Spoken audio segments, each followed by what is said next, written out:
ಒಂದು ರಾತ್ರಿ ಸುರಿದ ಮಳೆಗೆ ಮತ್ತೆ ಮುಕ್ಕಾಲು ಬೆಂಗಳೂರು ನಲುಗಿ ಹೋಗಿದೆ. ಬರೀ ಬೆಂಗಳೂರಷ್ಟೇ ಅಲ್ಲ, ರಾಜ್ಯದ 11 ಜಿಲ್ಲೆಗಳಲ್ಲಿ ಮಳೆ ಆರ್ಭಟಿಸಿದೆ. ಜನ ಮಳೆಯ ಹೊಡೆತಕ್ಕೆ ಸಿಲುಕಿ ಒದ್ದಾಡ್ತಿದ್ರೆ ಮಂತ್ರಿಗಳು ಹಬ್ಬದ ಸಂಭ್ರಮದಲ್ಲಿ ಮಸ್ತ್ ಮಜಾ ಮಾಡ್ತಿದ್ರು.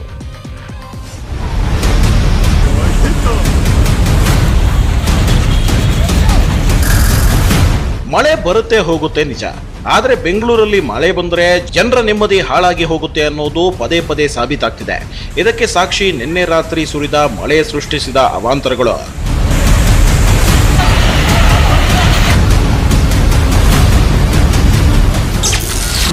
ಅಭಿವೃದ್ಧಿ ಹೆಸರಲ್ಲಿ ರಸ್ತೆಗಳನ್ನೆಲ್ಲ ಅಗೆದಿಟ್ರು. ರಕ್ಕಸ ಮಳೆಗೆ ರಸ್ತೆಗಳೇ ಕಾಣದೆ ಪರದಾಟ. ಬೆಂಗಳೂರಿನ ಯಾವ ಮೂಲೆಯಲ್ಲಾದ್ರೂ ನೋಡಿ ರಸ್ತೆಗಳನ್ನೆಲ್ಲ ಅಗೆದಿಟ್ಟಿರೋದೆ. ಕೇಳಿದ್ರೆ ಅಭಿವೃದ್ಧಿ ಕೆಲಸ ಅಂತಾರೆ. ಹೋಗ್ಲಿ, ರಸ್ತೆಗಳನ್ನೆಲ್ಲ ಅಗೆದ ಮೇಲೆ ಕ್ಲೀನ್ ಆಗಿ ರೆಡಿ ಮಾಡಿದ್ರ? ಇಲ್ಲ, ಕಾಟಾಚಾರಕ್ಕೆ ಟಾರ್ ಹಾಕಿಬಿಟ್ರು. ಈಗ ಎಡಬಿಡದೆ ಸುರಿತಿರೋ ಮಳೆಗೆ ರಸ್ತೆಗಳೆಲ್ಲ ಗುಂಡಿ ಬಿದ್ದಿವೆ. ರೋಡ್ ಯಾವುದು, ಗುಂಡಿ ಎಲ್ಲಿದೆ ಅಂತಾನು ಗೊತ್ತಾಗದೆ ಜನ ನರಕ ಅನುಭವಿಸ್ತಿದ್ದಾರೆ. ಅಗೆದ ರಸ್ತೆ ಗುಂಡಿ ಬಿದ್ದು ಸಿಲುಕಿದ ಕಾರುಗಳು. ಇಲ್ಲಿ ನೋಡಿ, ಗುಂಡಿಯಲ್ಲಿ ಹೇಗೆ ಕಾರುಗಳು ಸಿಲುಕೊಂಡಿವೆ ಅಂತ. ಇದು ವಸತಿ ಸಚಿವ ಮತ್ತು ಬೆಂಗಳೂರು ಉಸ್ತುವಾರಿ ಕೇಳ್ತಿರೋ ವಿ ಸೋಮಣ್ಣ ಕ್ಷೇತ್ರದ ಕಥೆ. ಮಾಗಡಿ ರಸ್ತೆ ಟೋಲ್ಗೇಟ್ ಬಳಿ ಗುಂಡಿಗೆ ಸಿಲುಕಿದ ಕಾರುಗಳನ್ನ ಮೇಲೆತ್ತಿದ್ರು.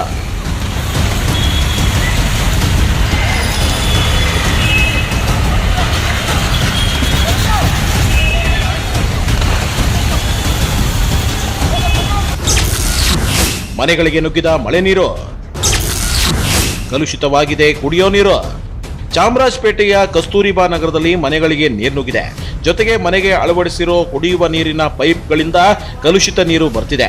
ಕಲುಷಿತ ನೀರನ್ನ ಬಾಟಲ್ನಲ್ಲಿ ಹಿಡಿದು ಸ್ಥಳೀಯರು ಬಿಬಿಎಂಪಿ ವಿರುದ್ಧ ಆಕ್ರೋಶ ವ್ಯಕ್ತಪಡಿಸಿದ್ರು. ಮಳೆ ಜಾಸ್ತಿ ಬಂದಿದೆ, ಅದರಿಂದ ಸ್ಯಾನಿಟರಿ ಎಲ್ಲ ಬ್ಲ್ಯಾಕ್ ಆಗಿ ಮೇನ್ ರೋಡ್ದು ಒಳಗಡೆ ನೀರು ರಿವರ್ಸ್ ಆಗಿ ಮನೆ ಎಲ್ಲ ನುಗ್ಗಿಬಿಟ್ಟಿದೆ ಅಷ್ಟೇ ಸರ್. 1.5 ವರ್ಷದಿಂದ ಈ ಥರ ಆಗ್ತಾ ಇದೆ ಸರ್. ಇವಾಗ ಕಂಪ್ಲೇಂಟ್ ಮಾಡಿ ಬಂದಿದ್ದೀನಿ BBMPನಲ್ಲಿ. ಸುಮಾರು ಒಂದು 6 ತಿಂಗಳಿಂದ ಇದೇ ಥರ ಬರ್ತಾ ಇದೆ. ಸೊ ಮಳೆ ಬಂದರೆ ಅಂತಲ್ಲ, ಮಳೆ ಬಂದಿಲ್ಲ ಅಂದ್ರೂ ಈ ಥರನೇ ಬರ್ತಾ ಇದೆ. ಸೊ ನಮಗೆ ಅಂತ ಅಲ್ಲ, ಇಲ್ಲಿ ಸುಮಾರು ಒಂದು 50 ಮನೆಗೆ ಹಿಂಗೆ ಬರ್ತಾ ಇದೆ ಇಲ್ಲಿ. ಸೊ ಇದನ್ನು ಕುಡ್ದು ಎಲ್ಲ ಮಕ್ಕಳಿಗೆ ಮೈಗೂ ಹುಷಾರಿಲ್ಲ, ನಮಗೂ ಮೈಗೂ ಹುಷಾರಿಲ್ಲ. ತಿಂಗಳಲ್ಲಿ 2 ಸತಿ ಕೆಮ್ಮು, ನೆಗಡಿ, ಜ್ವರ ಈ ಥರ. ಡೈರೆಕ್ಟ್ ಕಾವೇರಿ ನೀರೇ ಬರೋದೇ ಅದು. ನೆಲಮಹಡಿಯಲ್ಲಿ 5 ಅಡಿ ನಿಂತ ನೀರು. ಇಲ್ಲಿ ನೋಡಿ, JC ರಸ್ತೆ ಕಟ್ಟಡದ ನೆಲಮಹಡಿ ಮಳೆ ನೀರಿನಿಂದ ಹೇಗೆ ಜಲಾವೃತವಾಗಿದೆ ಅಂತ. ನೆಲಮಹಡಿಯಲ್ಲಿದ್ದ ಬೈಕ್ಗಳು ನೀರಿನಲ್ಲಿ ಮುಳುಗಡೆ ಆಗಿದೆ. ಸುಮಾರು 5 ಅಡಿ ನೀರು ತುಂಬಿದೆ. ಈ ಕಟ್ಟಡದಲ್ಲಿ ಬ್ಯಾಂಕ್ ಸೇರಿ ಹಲವು ಕಚೇರಿಗಳಿದ್ದು, ಕಟ್ಟಡ ನೆನೆದು ಯಾವಾಗ ಬಿದ್ದು ಹೋಗುತ್ತೋ ಅನ್ನೋ ಭಯ ಬೇರೆ. ಇಷ್ಟೇ ಅಲ್ಲ, ಅಶೋಕ ಪಿಲ್ಲರ್ ಬಳಿಯ ಹಲವು ಮನೆಗಳಿಗೆ ನೀರು ನುಗ್ಗಿದೆ. ಬೇಸ್ಮೆಂಟ್ಗೆ ನುಗ್ಗಿದ ನೀರಿನಿಂದ ಕಾರು, 2 ಬೈಕ್ ಜಲಾವೃತಗೊಂಡಿದೆ. ತಿಂಗಳ ಹಿಂದಷ್ಟೇ ಖರೀದಿಸಿದ ಕಾರು ಸಂಪೂರ್ಣ ಹಾಳಾಗಿದೆ. ಮನೆ ಮುಂದೆ ಚರಂಡಿ ಬ್ಲಾಕ್ ಆಗಿದ್ರಿಂದ ಮಳೆ ನೀರು ಮನೆಗೆ ನುಗ್ಗಿದೆ. ಬೇಸ್ಮೆಂಟ್ ನಲ್ಲಿದ್ದ ಲಿಫ್ಟ್ ಸಹ ಹಾಳಾಗಿದೆ. ಪಕ್ಕದಲ್ಲಿ ಬಿಲ್ಡಿಂಗ್ ಕನ್ಸ್ಟ್ರಕ್ಷನ್ ಮಾಡ್ತಾ ಚರಂಡಿ ಕ್ಲೋಸ್ ಮಾಡಿಬಿಟ್ಟು ಆ ಚರಂಡಿ ನೀರು, ರೋಡ್ ನೀರು ಎಲ್ಲ ಸೇರಿಸಿ ಒಂದೇ ಸತಿ ನಮ್ಮ ಚರಂಡಿ ಮುಂದೆ ಬ್ಲಾಸ್ಟ್ ಆಗಿಬಿಟ್ಟು ಒಂದು ಬಂಡೆನೇ ಒಂದು 3 ಫೀಟ್ ಫೈಟು ಜಂಪ್ ಮಾಡಿಬಿಟ್ಟು ವಿತಿನ್ 5 ಮಿನಿಟ್ಸ್ನಲ್ಲಿ ಸೆಲ್ಲಾರ್ ಪೂರ್ತಿ ತುಂಬ್ಕೊಂಡ್ಬಿಟ್ಟು ಎಲ್ಲ ವೆಹಿಕಲ್ 2 ವೀಲರ್ಸು 4 ವೀಲರು ಲಿಫ್ಟು ಎಲ್ಲ ಡ್ಯಾಮೇಜ್ ಆಗಿಬಿಟ್ಟಿದೆ. ಎಲ್ಲೆಲ್ಲಿ ಎಷ್ಟೆಷ್ಟು ಮಳೆ.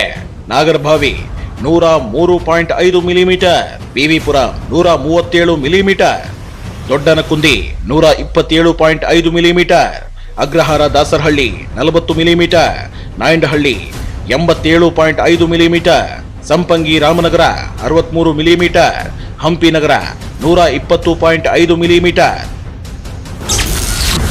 ಮಳೆ ಸಮಸ್ಯೆ ಬಗೆಹರಿಸಲು ಸಿಎಂ ಸಭೆ.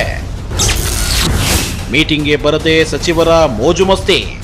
ಕಿತ್ತೋದ ರಸ್ತೆಗಳು, ಹಾಳಾಗಿರೋ ಚರಂಡಿ ವ್ಯವಸ್ಥೆ, ಸೋಮಾರಿ ಅಧಿಕಾರಿಗಳು. ಎಲ್ಲರ ಕಿವಿ ಹಿಂಡಿ ಬುದ್ಧಿ ಹೇಳಬೇಕಾದ ನಮ್ಮ ಆರ್ ಅಶೋಕ್ ಸಾಹೇಬ್ರು ನೋಡಿ ಹೇಗೆ ಕ್ರಿಕೆಟ್ ಆಡ್ತಾ ಖುಷಿಯಾಗಿದ್ದಾರೆ ಅಂತ.